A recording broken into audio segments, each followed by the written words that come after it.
사람이 살아가면서 제일 큰 고민이 있다면 무엇일까? 아마 선택의 고민일 것입니다. 학생들은 내가 어느 대학을 가야 되느냐, 내가 어느 학과를 전공을 해야 되는가, 또 어느 직장을 가야 되는가, 어떤 사업을 해야 되는가, 또 누구와 만나서 결혼을 해야 되는가, 심지어는 내가 어느 교회를 가야 되는가. 이 선택의 이 갈등 너무너무 큰 고민인 것입니다. 1980년대 최고의 기억에 남는 광고가 뭔가 하면은 순간의 선택이 10년을 좌우한다. 금성 하이테크 TV를 광고하는 그런 내용이었습니다. 우리가 가전제품을 잘못 선택하면은 10년 후에 다시 선택하면 됩니다. 그러나 한 번의 선택이 영원을 좌우한다면은 우리는 어떤 선택을 해야 될까? 예수님은 이 문제를 놓고 고민하셨습니다. 오늘 마태복음 26장 38절 내 마음이 매우 고민하여 죽게 되었으니, 예수님은 완전한 하나님이시지만은 또 육신을 입은 완전한 사람으로서 바로 십자가의 잔을 앞에 놓고 예수님께서는 고민하셨습니다. 나의 편안함을 선택해야 될 것인가? 온 인류의 구원을 선택해야 될 것인가? 온 인류의 구원을 선택한다면 내가 십자가에 달려 죽어야 되는데, 내가 내 자신의 이 안일함과 편안함을 선택할 것인가? 내가 죽으면서까지 온 인류의 구원을 선택해야 될 것인가? 바로 예수님은 이 고민을 죽도록 하셨다라는 것입니다. 어쩌면 이 고민이 오늘 우리가 해야 될 그 고민을 예수님께서 2000년 전에 먼저 앞서서 하셨습니다. 그 고민의 내용이 무엇인가? 바로 겟세마네 동산에서 기도하셨던 기도의 내용인 것입니다. 우리가 이 본문을 이해하려면은 본문의 그 배경과 상황을 조금 더 우리가 자세히 살펴볼 필요성이 있습니다. 예수님께서 제자들과 함께 마지막 식사를 하셨습니다. 이걸 다 최후의 만찬이라고 그래요. 마지막 식사를 하시면서 예수님께서 제자들에게 떡을 떼어 주시고, 그리고 잔을 부어 주시면서 이 떡과 잔은 내가 너희들을 위해서 십자가에 달려 살찢고 피 흘리는 것이다 라고 하면서 바로 생명의 이 양식을 영적으로 교훈을 하셨습니다. 그래서 너희들이 이 떡과 잔을 먹고 마시지 않으면 나하고 아무런 상관이 없다. 이 떡과 잔을 먹고 마시는 자, 믿음으로 이 떡과 잔에 참여한 자들은 영원한 생명이 우리에게 주어진다 라는 이 사실을 제자들에게 교훈을 하시면서, 이 사건이 너무너무 중요하기 때문에 주님 오시는 그날까지 기념하라고 하셨습니다. 그래서 오늘 우리가 그 기념의 연장선상에서 우리가 이렇게 성찬식을 했습니다. 자, 그리고는 예수님께서 성찬식을 이 성만찬을 마치시고 이제는 찬미하시면서 찬송하시면서 이제 겟세마네라는 그 동산으로 기도하러 가셨습니다. 예수님께서 밤이 새도록 기도하셨습니다. 그 기도의 내용이 무엇인가? 마태복음 26장 39절 내 아버지여 만일 할만하시거든 이 잔을 내게서 지나가게 하옵소서. 그러나 나의 원대로 마옵시고 아버지의 원대로 하옵소서. 나의 원은 무엇인가? 이 십자가의 죽음이라는 이 잔이 내게서 지나가기를 원하는 거예요. 내가 십자가의 죽음의 그 잔을 내가 선택하고 싶지 않다는 것입니다. 그러나 나의 마음은 이렇지만은 아버지의 소원이, 하나님의 소원이 무엇입니까?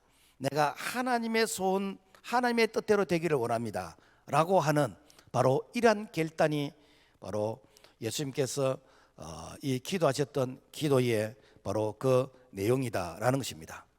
자, 그러다면은 주님은 겟세마네 기도를 통해서 아버지의 뜻이 이루어지기를 원하는데, 바로 이 아버지의 뜻이 이루어지기를 원하는 이 기도의 바로 이 모습, 그리고 내용, 그 결단을 통해서 오늘 우리가 함께 은혜 받기를 원합니다.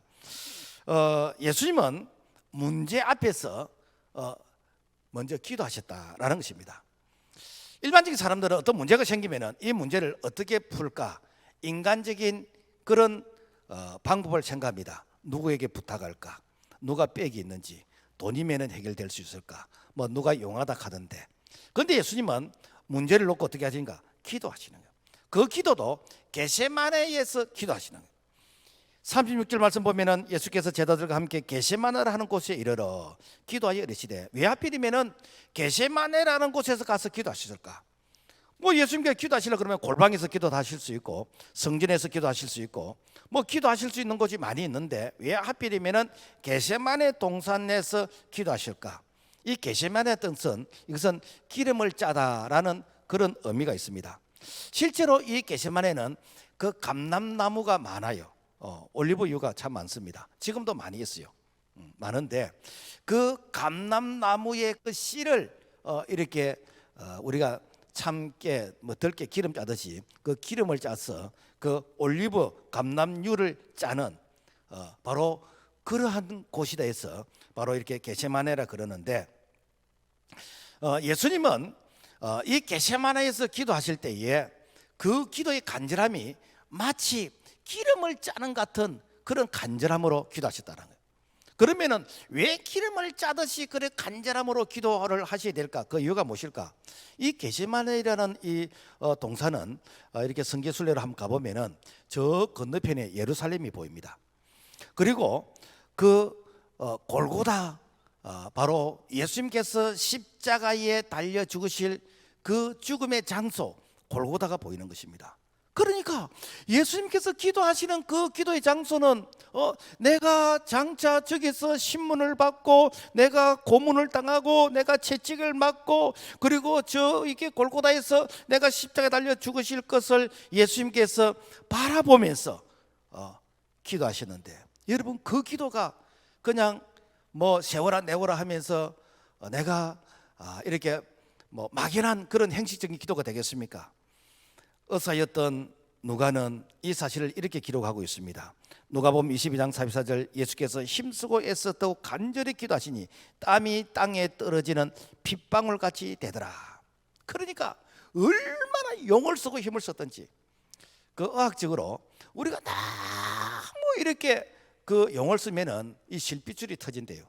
거의 터져서 이제는 그 땀구멍으로 피가 나올 정도로, 그만큼 예수님께서는 이 십자가의 잔을 앞에 놓고 정말 아버지, 나는 인간적으로는 이 잔을 마시고 싶지 않습니다. 인간적으로는 이 잔을 내가 피하고 싶습니다. 그러나 아버지의 뜻대로 되기를 원합니다 라고 하면서 그 십자가의 죽음의 잔, 이 고난의 잔, 이 고통의 잔을 앞에 놓고 힘쓰고 애쓰면서 기도하셨다. 예수님은 이 십자가의 이 잔을 앞에 놓고 참 기름을 짜듯이 기도하셨던 그 기도로 말미암아 그 십자가를 이기셨습니다. 이겼다는 무엇인가? 아버지의 뜻을 내가 수용을 하는, 내가 순종하는, 그래서 온 인류에게 구원이 임하게 되지는 이런 은총이 주어진 것이죠. 그런데 기도해야 될 그 시간대에 기도하지 않았던 이 제자들은 어떻게 되는가? 그야말로 부끄러운 참 구원, 참 예수님을 배신하게 되어지는, 그리고 그 십자가 앞에서 도망가게 되어지는, 나중에 부활하신 예수님을 만났을 때 정말 창피해서 이렇게 뭐 부끄러서 고개를 들지 못하는 바로 그런 부끄러운 모습이 되어졌다라는 것입니다. 오늘 우리가 이렇게 주님의 겟세마네 기도를 우리가 바라보면서 우리는 문제 앞에서 기도해야 된다. 그 문제가 있을 때는 당연히 기도해야 되는 것이죠. 그는 기도하라고 문제를 우리에게 주신 것입니다. 문제 앞에서 기도하지 않으면 어떻게 되는가? 제자들처럼 시험에 들게 됩니다. 제자들처럼 그야말로 예수님 밑에 부끄러운 신앙생활을 하게 되집니다. 우리가 문제 앞에서만 기도하는 것이 아니라 우리 예수님께서 기도의 모범을 보여주셨습니다. 하루의 첫 시간 새벽에 미명의 시간에 기도하시면서 하루를 준비하시고, 하루를 마무리하시면서 기도로서 마무리하시고, 뿐만 아니라 예수님께서 어떤 문제와 그리고 중요한 사건들 앞에서는 금식하면서 기도하셨고, 그 기도의 승리가 바로 예수님께서 이 십자가의 잔을 수용하게 되지는 바로 기도의 승리였다라는 것입니다. 반대로 기도에 실패하게 되지면 신앙에 실패하게 되는 것이고, 그리스도인이 기도에 실패하게 되지면 하나님의 인도함을 받지 못하기 때문에 바로 인생에 실패하게 된다라는 교훈을 말씀하고 있다라는 것입니다. 그래서 예수님께서는 제자들에게 기도를 부탁하셨어요. 예수님께서 이렇게 제자들 12명의 제자 가운데서 이 베드로, 야고보, 요한을 데리고 가셨어요. 마태복음 26장 36절 제자들에게 이르시되 내가 저기 가서 기도할 동안에 너희는 여기 앉아 있으라. 여기서 제자는 베드로, 야고보, 요한인데 왜 예수님께서 이 베드로와 야고보, 요한을 데리고 가셨을까? 예수님께서는 아주 중요한 그런 영적인 교훈이 있을 때는 12명 중에서도 특히 그 핵심 멤버라 할 수 있는 노른자라고 할 수 있는 그 3명을 데리고 가셨어요. 예수님께서 베나산에 가셨을 때 베드로, 야고보, 요한을 데려가셨어요. 예수님께서 야이로의 딸을 죽은 딸을 이렇게 살리실 때 그때에 베드로, 야고보, 요한을 데려가셨습니다.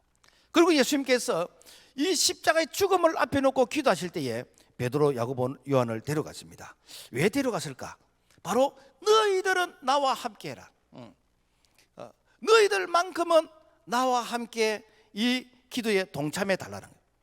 여기서 여기 앉아 있으라 이 말은 이것은 앉아서 뭐 놀아라는 뜻이 아니고 기도하라는 말을 아주 부드럽게 신사적으로 표현한 것입니다. 그런데 제자들은 기도했느냐? 아닙니다. 잤습니다. 40절의 말씀 보면은 그 자는 것을 보시고 베드로에게 말씀하시되 너희가 나와 함께 1시간도 1hour 깨어서 기도할 수 없더냐? 예수님은 기도하러 가시는데 제자들은 굴굴 자고 있었습니다. 자, 그렇다면 왜 예수님께서 그 제자들에게 기도하라고 말씀하셨을까? 그 이유는 41절에 시험에 들지 않게 깨어 있어 기도하라라는 것입니다. 시험에 안 들려면 기도하라는 것이죠. 지금 말하면 너희들이 예수님을 배신하지 않으려면, 너희들이 주님을 떠나지 않으려면 너희들이 기도해야 된다. 기도하지 않으면 너희들이 마음이 떠나게 되는 것이고 너희들의 이렇게 행동이 떠나게 되는 것이고 너희들이 주님을 떠나게 되어진다라는 것입니다. 그러면서 주님께서 이 기도하시는 그 장소가 성경에는 돌 던질 만큼의 거리라 그랬어요. 그러니까 제자들하고 예수님하고 그 사이가 돌 던질 만큼, 뭐 돌도 돌 나름입니다만은 우리가 이렇게 뭐 야구공 같은 그런 공을 던지면은 뭐 어디 정도 가겠습니까? 보통 뭐 일반 평범한 사람들 던지면 한 30-40m 정도 갈 겁니다. 그러니까 뭐 우리 여기 강대상에서 저 이렇게 교회 뒷문까지 그 정도 거리 좀 될 겁니다. 자, 예수님께서 힘쓰고 애쓰면서, 지금 말하면 용을 쓰면서 그 기도하시는데 그 기도의 소리가 아마 게세마네 동산을 쩌렁쩌렁 울리게 기도했을 겁니다. 그러면은 그 기도의 내용을 제자들이 여러분요 안 들었겠습니까? 예수님께서 무슨 기도를 하시는지 그 기도 내용을 안 들었겠습니까? 그 기도의 내용을 들었는데도 불구하고 그들이 잠을 잤다라는 것은 그들은 영적인 일에 관심이 없었다는 것이죠. 예수님의 죽음에 대해서 관심이 없었다는 거예요. 지금 말로 하면은 주님의 몸된 교회에 대해서 관심이 없다는 것입니다. 뭐 이렇게 교회가 어떻게 되든지 말든지 내하고는 관심이 없다는 것입니다. 바로 그런 자가 어떻게 되는가? 시험에 들게 된다라는 것입니다. 예수님은 기도하심으로 말미암아 그 죽음의 잔이라는 그 잔을 그야말로 마시게 되지는, 그리고 수용하게 되지는, 그리고 참 이렇게 온 인류에게 구원을 주시는 이런 엄청난 그런 은혜가 바로 이 십자가의 잔을 선택함을 통해서 우리에게 주어진 것입니다. 그런가 하면은 제자들은 그 기도할 때 기도하지 않음으로 말미암아 예수님이 체포될 때 나도 체포될까 싶어서 나는 저 예수 모른다고 예수님 면전에서 저주하면서 부인했던 바로 그런 제자들, 그리고 십자가 앞에서 도망갔던 자들, 심지어는 그들이 마가다락방에 모여가지고 이제는 예루살렘 이 도시를 빠져나가려고 하는 이런 자들, 왜 그렇게 됐습니까? 기도하지 않으니까 그렇게 되더라라는 것입니다. 그러므로 말미암아 기도는 선택이 아니고, 기도는 시간 있는 사람들이 하는 그런 취미가 아니고, 기도는 사명인 것이고, 성도들에게 이 기도는 생명인 것이고, 내가 기도하지 않으면은 오늘 우리의 신앙이 바로 제자들과 같은 이런 모습이 될 수 있다라는 것을 오늘 우리에게 교훈해 주고 있습니다. 그러면서 예수님께서 기도하신 그 기도의 내용을 보면은 아버지의 뜻을 구했어요.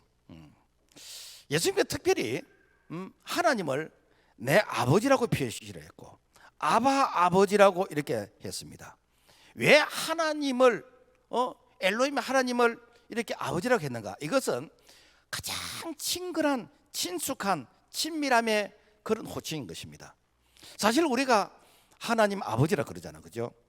그냥 우리가 하나님 그러면은 와 하나님하고 우리하고는 그야말로 이거는 도저히 가까이 할 수 없는 감히 거룩하신 하나님 앞에서 우리가 어떻게 나아갈 수 있겠습니까? 그런데 하나님께서 나를 아버지라고 불러라고, 내가 너희들을 자녀라고 내가 생각했다.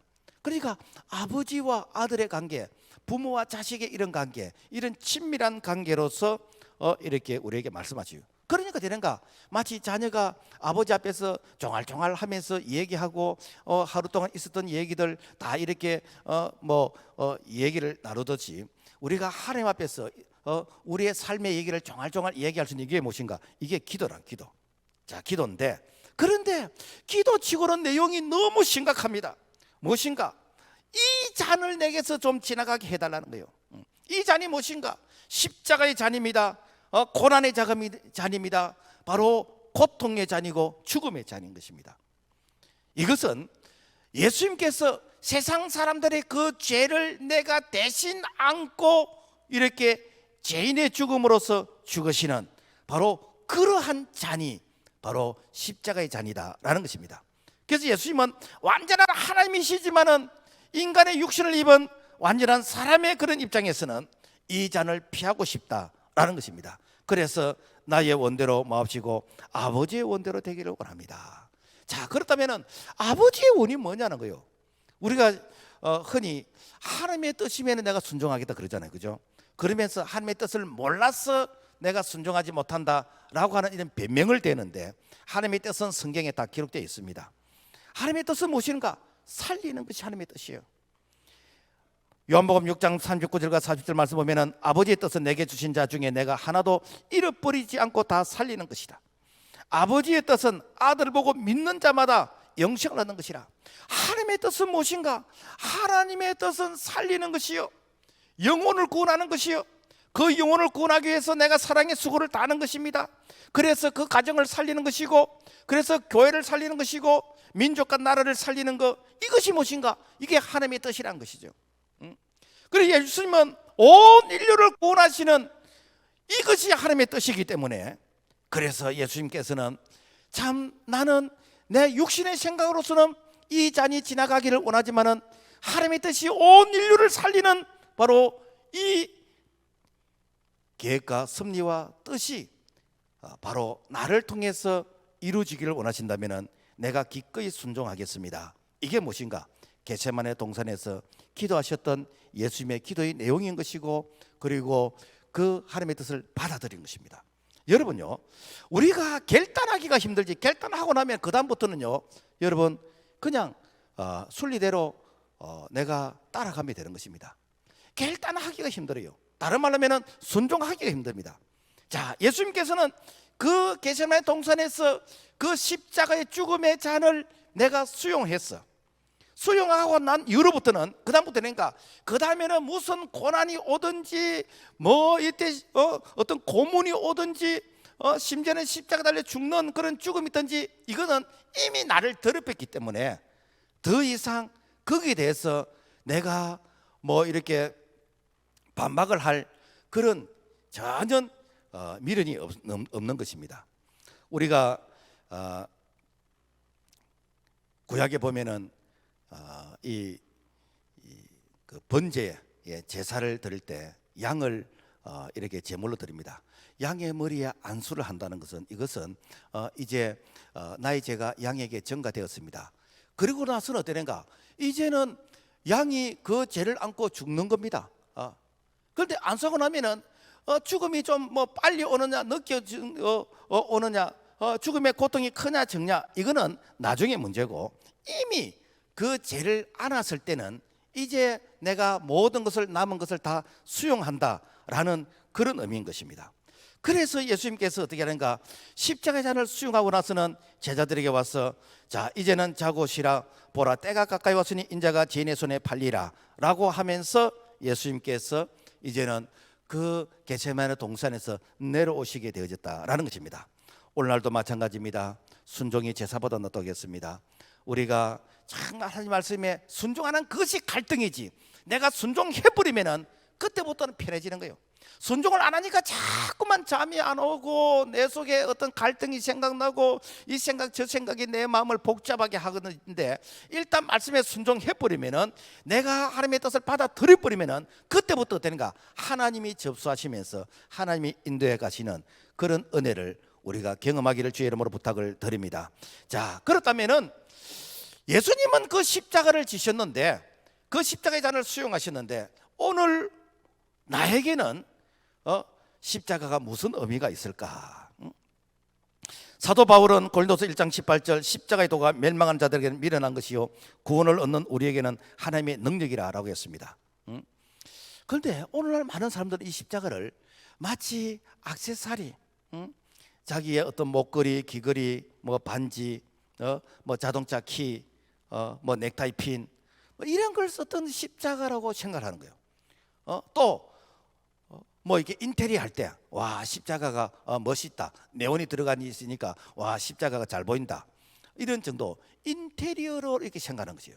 그런데 그 당시 십자가는 무엇인가 하면은, 로마 당국이 로마의 국가를 반역하는 사람들은 공개치행을 하는데 가장 잔인하게 죽이는 방법이 무엇인가? 십자가에 못을 박아서 매달아 놓는 것이요. 그러면 되는가?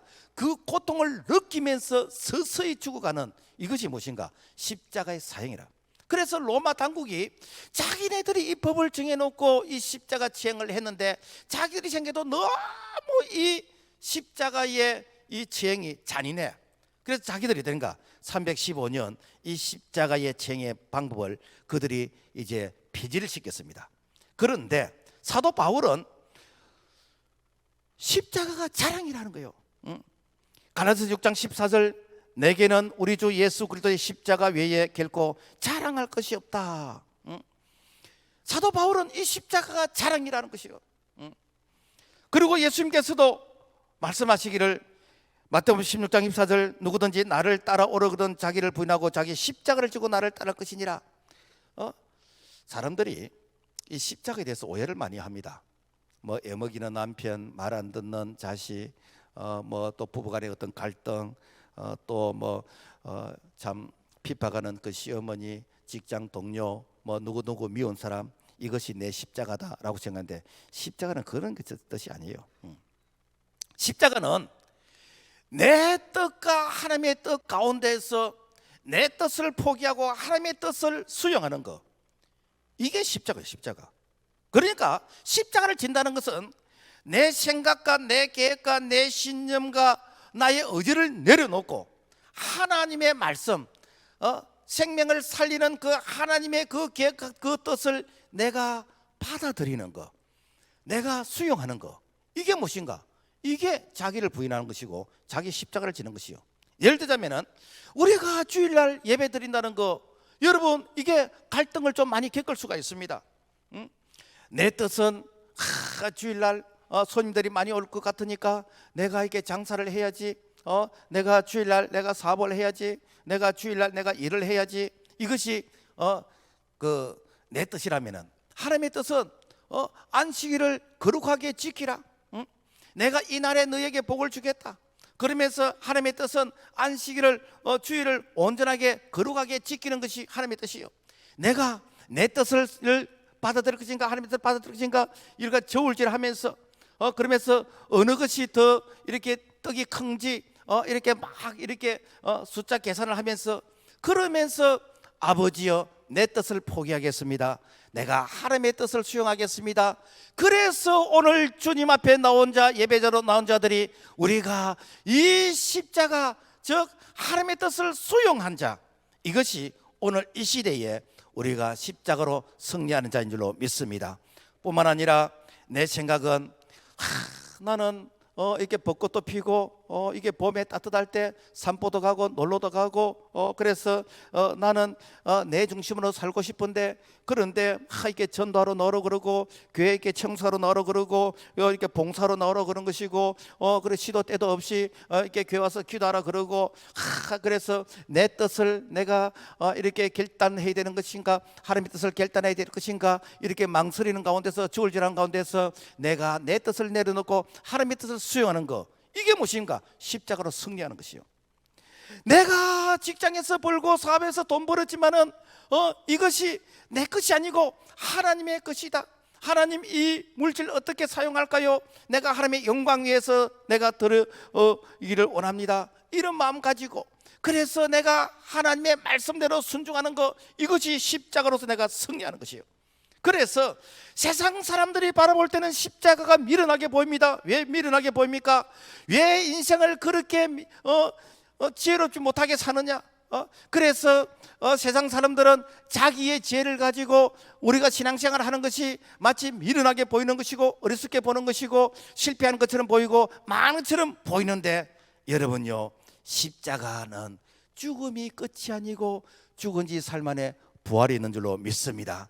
내가 십자가 앞에서 내가 깨어지고 십자가 앞에서 양보하고 내가 십자가 앞에서 내 자신을 내려놓으면은 내가 망하는 것이 아니고 그 십자가의 죽음 다음에 죽었던 그 자리에 나의 의지를 내려놓았던, 나의 계획을 내려놓았던 그 자리에 부활이 일어난 줄로 믿습니다. 그래서 기독교의 신앙은 여러분 부활의 신앙인 것입니다. 십자가가 여러분 전부가 아니에요. 십자가 다음에 부활이 있습니다. 그래서 이 십자가를 자랑하는 것은 십자가가 끝이 아니고 십자가 다음에 영원한 부활이 있기 때문에, 부활의 능력이 있기 때문에, 부활의 소망이 있기 때문에 우리가 십자가를 자랑하는 바로 그 은혜 안에 우리가 거할 수 있기를 주의 이름으로 부탁을 드립니다. 그 다음에 이 십자가는 능력입니다. 어떤 능력인가? 죄를 알게 하는 능력이다라는 것입니다. 여러분, 요즘은 암이라 해도 조기에 발견하면은 이렇게 치료가 됩니다. 그런데 암을 모르고 살다가 으름을 당하는 자들 많거든요. 그런데 내가 암을 일찍 발견했다, 이게 무엇인가? 이게 능력인 것이고 이게 기쁨이요. 자신이 죄인인 줄을 모르고 살다가 내가 영원한 지옥에 간다, 얼마나 여러분요 참 이렇게 안타깝고 참 이렇게 그 인생이 불쌍합니까? 그런데 내가 죄인이라는 것을 일찍부터 내가 알게 된진다, 이게 여러분요 기쁨이고 이게 능력인 것입니다. 그래서 예수님을 따랐던 사람들이 다 공통적인 특징이 무엇인가? 그들이 다 죄인인 줄 알았어요. 여러분, 천국은 누가 가는가? 자기가 죄인이라고 깨달은 자들만이 천국을 갈 수 있습니다. 나는 죄가 없다, 나는 괜찮다, 상대적으로 나는 니보다 내가 어렵다 라는 사람들은 예수님을 필요로 하지도 않고, 그런 사람은 천국을 필요로 하지도 않고, 그런 사람은 자기 잘난 맛에 살다가 그야말로 영원한 이 형벌의 지옥에 가게 되어지는 것이죠. 예수님을 따랐던 베드로가 밤새도록 고기를 잡으려고 했지만 한 마리를 못 잡았습니다. 예수님께서 말씀을 전하시고 깊은 데로 가서 그물 내려 고기를 잡으라고 했을 때에 그야말로 그물이 찢어질 만큼 많은 고기를 잡아서 그야말로 빈배를 가득하게 채우게 되었습니다. 이때 베드로가 딱 한 마리, 주여 나는 죄인이로소다, 나를 떠나소서. 어떻게 당신은 메시아이신데 나 같은 죄인을 만나 주십니까? 시간 낭비하지 마시고 나를 떠나가달라고. 이거는 무엇인가? 나는 죄인이라는 그 고백을 너무 리얼하게 하는 것이요. 너무 리얼하게. 사도 바울이 예수님을 만나기 전에는 자기가 가지고 있는 경험과 지식과 어떤 세상적인 그런 배경을 가지고 예수님 사람들을 잡아서 죽이는 일에 이렇게 체포해서 감옥에 가두는 이런 일에 앞장섰는데, 이 사도 바울이 다메섹에서 부활하신 예수님을 만난 이후로부터 나는 죄인 중에 괴수입니다. 나는 죄인 중에 괴수니까 나는 당신이 필요합니다. 당신의 은혜가 필요합니다. 당신의 사랑이 필요합니다. 그래서 이렇게 사도 바울은 어떻게 하면은 내가 이 십자가의 은혜와 이 사랑을 내가 갚을 수 있을까? 그래서 일평생 동안 결혼도 하지 않고 복음 전하다가 그야말로 순교의 그 길을 걷게 되어졌다라는 것입니다. 그래서 오늘날 우리가 십자가를 바라볼 때는 저 십자가가 액세서리가 아니고 인테리어가 아니고 저 십자가가 오늘 우리의 죄를 깨닫게끔 해주는 겁니다. 어떻게 깨닫게 하는가? 내가 십자가 앞에 가까이 나가면 나갈수록 그 십자가에 달리신 예수도 그분께서 머리에 가시관을 쓰시는데 왜 머리에 가시관을 쓰셨을까? 왕이신 하나님께서 왕관을 쓰셔야 되는데 왜 가시관을 쓰실까? 너희들이 머리로 지었던 그 죄를 예수님께서 가시관을 쓰시면서 대신 고통을 당하셨어요. 너희들이 손으로 지었던 그 죄 예수님께서 대신 이렇게 손에 못을 박히면서 너희들이 손을 지은 죄를 내가 대신 갚아준다는 거예요. 너희들이 발로 지었던 죄 가지 말아야 될 곳에 갔던 너희들의 이 발 내가 이렇게 십자가에 못을 박히면서 내가 너희들이 지었던 그 죄를 내가 대신 갚아준다는 거예요. 너희들이 마음으로 지었던 그 교만한 죄 너희들이 마음으로 지었던 그 불신의 그 죄를 내가 허리에 창자국을 찔리면서 내가 너희들이 지었던 죄를 내가 대신 갚아준다. 그래서 여러분요 십자가 앞에 가까이 나가면 나갈수록 내가 죄인이라는 것을 알게 되는 거예요. 내가 죄인인 걸 알게 되어지면 내가 주님 앞에 나가지 않으면 안 되도록 예, 주님 외에는 내게 이 사제의 은총을 줄 자가 없기 때문에 그래서 어설프게 예수를 믿으니까 잘난 체하고 교만해지고 이렇게 모가지를 빳빳하게 들고 돌아다니지 예수를 여러분요 바르게 알면 우리가 죄인 중에 개수입니다. 나는 죄인입니다. 주님 나 같은 사람을 왜 만나 주십니까? 라고 하면서 내 평생에 그 십자가의 그 은혜와 사랑 앞에 감사하고 감격하면서 우리가 겸손하게 우리의 죄 때문에 주님 앞에 더 가까이 나아가게 되는 줄로 믿습니다. 그 다음에 이 십자가는요 우리에게 제사함의 능력을 주시는 것이요. 구약시대는 죄를 지으면 어떻게는가? 양이나 또 행편이 넉넉한 사람들은 소, 송아지나 행편이 정말 어려운 사람들은 비둘기라도 그래서 그 죽여서 피를 흘리게 했어. 그래서 그 피를 이제는 제단에 이렇게 뿌리는 이렇게 해서 사제 은총을 얻는 거예요. 그래서 피 흘림 없이는 제삼을 받지 못한다. 그래서 양을 끌고 오면은 이렇게 양의 머리에 손을 얹습니다. 이거는 무엇인가? 이거는 임파테이션, 나의 죄가 상대방에게 전가되어진다, 넘어간다 그런 뜻이요. 그래서 내가 죽어야 될 그 죄에 대한 그 죄값을 양이 대신해서 죽는 거예요. 그래서 양이 이렇게 죽지 않기 위해서 엄매하면서 불부동 치는 그 모습을 보면서 와, 이 내 죄 때문에 저 양이 저렇게 발부동 치면서 이렇게 죽는 것이구나.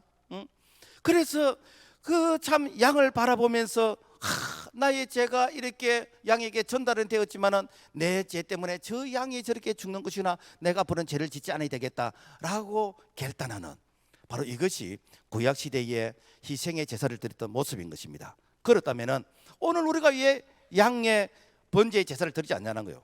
그 이유는 예수님께서 어린 양이 되어 주셔서 보라 세상 죄를 지고는 하나님의 어린 양이로다. 예수님께서 어린 양이 되어 주셔서 예수님께서 십자가에서 엘리 엘리 라마 사박다니 나의 하나님 나의 하나님 어찌 나를 버리시나이까. 십자가에서 그야말로 어려우신 분이 죄인의 그런 죽음으로서 죄를 대신 끌어안고 십자가에 달려 죽으실 때에 그 죽음의 그 고통, 그냥 내가 아파서 느끼는 그런 고통이 아니라 의인이 죄인의 그런 죄를 대신 안고 죽으시는 그 고통이 너무 컸다는 것입니다. 그래서 예수님께서 마지막으로 하신 말씀이 테테레스다이 다 이루었다. 뭘 이룬가? 너희가 지었던 과거의 죄, 현재 짓고 있는 죄, 미래에 지을 죄까지 내가 다 이루었다. 그래서 누구든지 십자가의 예수도 그분 앞에 나오게 되지면 너희 죄가 먹보다도 검고 피보다도 붉다 할지라도 십자가 예수도 그분의 보혈의 죄가 우리 죄를 깨끗하게 덮어주신다, 도말해 주신다라는 것입니다. 우리가 뭐 타 종교에 대해서 우리가 평가를 하기보다는 불교에는 제3의 교리가 없습니다. 불교는 인과응보, 당신이 이렇게 했으니까 이렇게 되어진다, 인과응보입니다. 그리고 불교에는 자기의 자력 종교, 그러니까 자기의 고행의 노력에 의해서 내가 이렇게 부처가 되어지는 그런 자력 종교인 것입니다. 왜 그런가? 불교에는 피가 없기 때문에, 보혈의 피가 없기 때문에, 제3의 피가 없기 때문에. 이 제3의 피는 기독교에만 있는 것입니다. 죄가 없으신 예수 그리스도 그분의 보혈의 피가, 그 피를 믿는 자마다 그 피가 문설주 자인방에 발련지면은 죽음이 지나가듯이 그 피가 우리의 가슴에 묻어있는 자들은 죽음이 지나가게 되어지는, 우리에게 영원한 생명이 주어지는 이런 은총이 제3의 우리에게 주는 능력인 것이고 은혜인 줄로 믿습니다. 그리고 십자가는 부활의 능력이 우리에게 주어지는 것입니다. 예수님께서 십자가에서 죽으시고 사흘 만에 부활하시는데, 이 부활은 무엇인가? 죄와 사망과 저주의 근세를 이기신 부활이란 것이죠. 그러니까 여러분요, 우리가 십자가를 자랑하는데 십자가 끝이 아니라 그 다음에 부활이 있다는 것입니다. 이 부활은 무엇인가? 그야말로 과거에 우리의 억만가지 모든 이런 죄악 가운데에서 내가 사죄의 은총을 받게 되지면은, 이제는 예수 그리스도 그분께서 부활하시던 모습으로 우리가 새 생명으로 우리가 거듭나게 되는 것이고, 우리 예수님께 다시 재림으로 오실 때 우리가 부활하게 되는데, 예수님께서 부활의 첫 열매가 되셨다. 첫 열매가 되었다는 건 무엇인가? 이것은 예수 그리스도 그분이 내 안에 있는 자는 예수님이 부활하셨던 것처럼 우리가 제2, 제3의 제4에서 계속해서 부활한다라는 것을 우리에게 바로 교훈적으로 말씀해 주셨다라는 것입니다. 그러므로 말미암아 오늘 십자가는요, 여러분 피하는 것이 아닙니다. 이 십자가는 지나가는 것이 아닙니다. 이 십자가의 잔은 우리가 이렇게 받아야 되는 것입니다. 이 십자가의 잔은 우리가 하나님의 뜻은 우리가 이렇게 수용해야 되는 겁니다. 그러면 어떻게되는가? 우리에게 이 부활의 능력, 하나님의 위로하심이 우리의 모든 삶의 영역 가운데서 넘치게 된 줄로 믿습니다. 이하여대 초대 총장이었던 김한란 박사가 내가 죽거든 장성곡을 부르지 말고 천국의 행진곡을 불러달라고 했습니다. 그 이유는 무엇인가? 나는 이 세상을 떠나면은 내가 지옥 가는 것이 아니라 영원한 천국 간다. 하나님의 부르심을 받고 간다. 그래서 천국에서 나를 위해서 그 한 영을 이렇게 준비하고 있는데, 내가 불쌍한 자가 아니다. 그렇기 때문에 나를 위해서 곡을 하거나 장성곡 부르지 말고 천국의 행진곡을 불러달라고. 이게 무엇인가? 이게 바로 부활의 축복이라는 것이죠. 이것이 부활의 능력이라는 것이죠. 오늘 우리는 예수 그리스도를 믿게 되면 지금부터 영원히 살게 되는 영생의 이 축복이 바로 우리가 지금부터 영원히 부활의 이 생명이 우리에게 주어진 줄로 믿습니다. 말씀을 맺겠습니다. 실험실에 가면은 리트머스 시험지라는 게 있습니다. 이 리트머스 시험지를 딱 넣으면은 이 산성과 알칼리성이 이렇게 구분이 되어집니다. 우리가 하나님의 뜻을 알려 그러면은 믿음의 리트머스 시험지를 사용해야 돼요. 그 믿음의 리트머스 시험지는 무엇인가? 나의 뜻과 하나님의 뜻 가운데에서 내가 하나님의 뜻을 수용하는 자, 이 사람은 바로 정상이다라는 것입니다. 아무리 그야말로 내 뜻이 똑똑한 것처럼 보이고 내 뜻이 이렇게 현명하고 지혜로운 것처럼 보인다 할지라도 하나님의 뜻이라면 기꺼이 내가 수용하는, 바로 이것이 바로 정상이다라는 거예요. 그런데 하나님, 다른 것은 하나님이 똑똑하지만은 이것은 내가 더 똑똑해요. 하나님의 말씀이 이렇게 진리라고 하지만은 이 부분에 대해서는 내가 더 전문가입니다 라고 하면서 하나님의 말씀과 나의 생각과 뜻 가운데서 내 뜻을 내가 수용하게 되어지면은, 그러면은 이 십자가의 이 고난과 고통은 지나갈 수 있는지 모르겠지만은, 그러나 분명한 것은 시험에 들게 됩니다. 부끄러운 고난을 얻게 되집니다. 뿐만 아니라 그 인생은 정말 이렇게 주님의 도움을 받지 못하는 바로 불행의 그런 모습으로 살아갈 수가 있다라는 것입니다. 그러므로 말미암아 우리가 표면적으로 볼 때는 십자가의 잔이 이렇게 인기도 없고 또 찾는 사람도 없고 또 미련하게 보인다, 그렇게 한다 할지라도 분명한 것은 십자가 끝이 아니고 그 다음에 부활이 있는 것이고, 그리고 우리에게 소망과 이렇게 위로와 그리고 축복을 주신다는 것을 꼭 기억하면서 우리가 내 뜻을 내려놓고 하나님의 뜻을 수용하는 우리의 믿음과 신앙의 결단이 되기를 주의 이름으로 부탁을 드립니다. 주님 감사합니다. 우리 앞에는 늘 이렇게 선택의 갈등을 겪게 되어집니다. 주님, 내 뜻과 이렇게 주님의 뜻 가운데서 내 뜻을 내려놓고 주님의 뜻을 수용하는 자, 내 모든 삶의 영역에서 부활이 일어날 수 있도록 축복해 주옵소서. 예수 이름으로 기도합나이다. 아멘.